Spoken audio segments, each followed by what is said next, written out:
Hello everybody and welcome back to the collector set. I'm sorry it's been so long, but I just started a new job and money's been a little tight up to this point. It's still a little tight.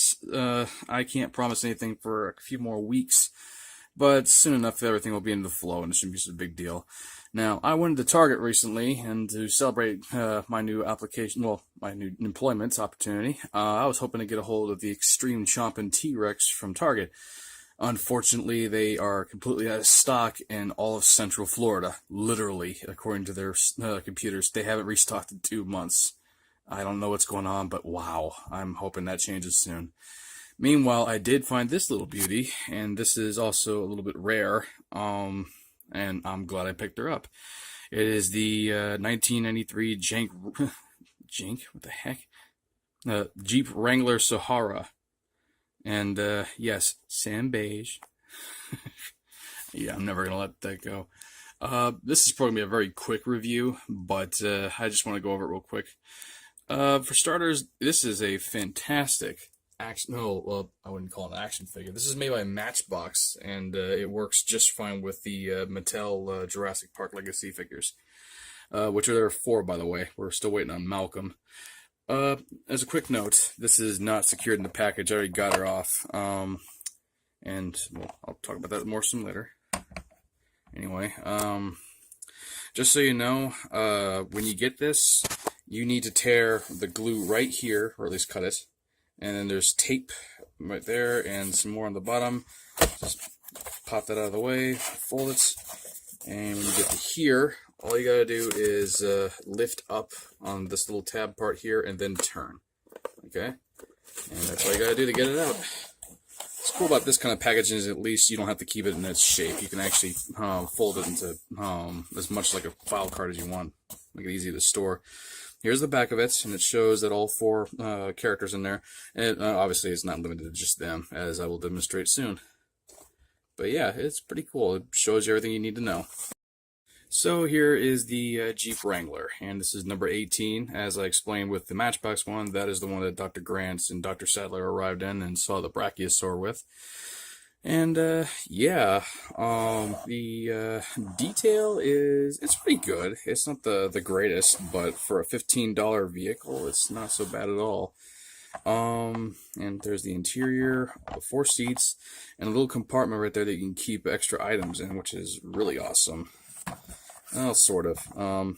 This sort of stuff's become a little more standard because of Hasbro, ironic, that they've turned to absolute crap, but they started the standard a few years ago.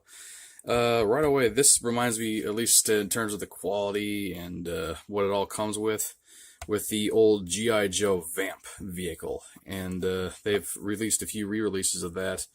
And this is at least in, the same quality of the sculpting, but maybe not so much with everything that the Vamps came with. There's no suspension. The tires are plastic. At least they don't squeak, and it rolls very smoothly. And yeah, the Vamps made a very big standard about being able to carry at least 2 figures, and then the Mark II was able to carry 4. It has the same problem as the Mark II, where the backs of the seats are hollowed out, but it's not a big deal. And the only real feature it has, other than being able to roll, is the winch, which you unhook like so. And just hang on a second. Trying to do this. Yeah, and it's ratcheted. It doesn't go very far. It's only about maybe 6 or 7 inches. So you can't really recreate Nedry's death, but you probably don't need to for that much anyway. I think you might be able to replace the string if you're daring enough to try to replace it, but it works as it is.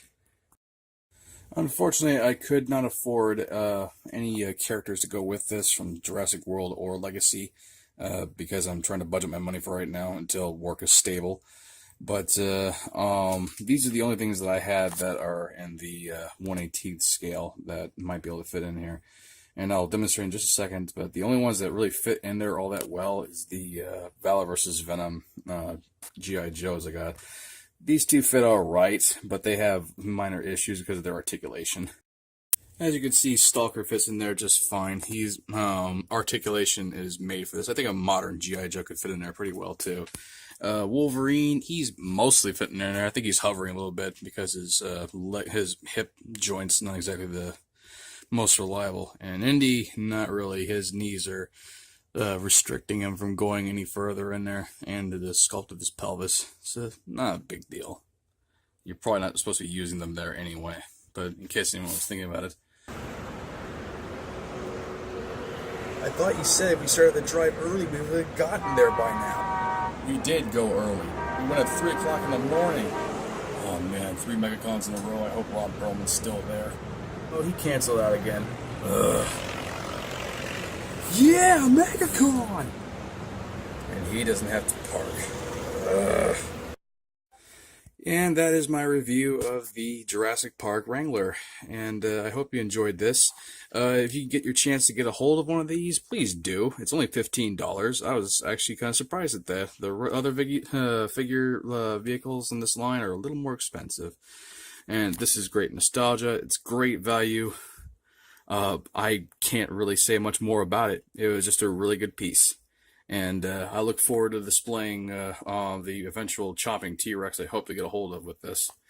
Alright, you guys have a great day, and that'll be a wrap.